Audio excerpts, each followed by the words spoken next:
that teaches about science, nature, history, and different cultures. Because we watch TV every day, it can influence our thoughts and ideas. TV helps us learn new things. Educational programs. News channels tell us what is happening around the world. This can help us understand society better. However, TV can also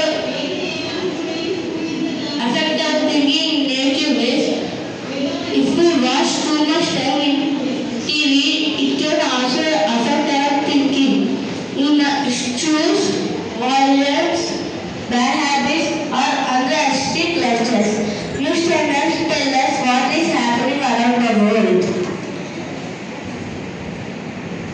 So that we must see TV wisely, and we must choose good programs that teach us positive values and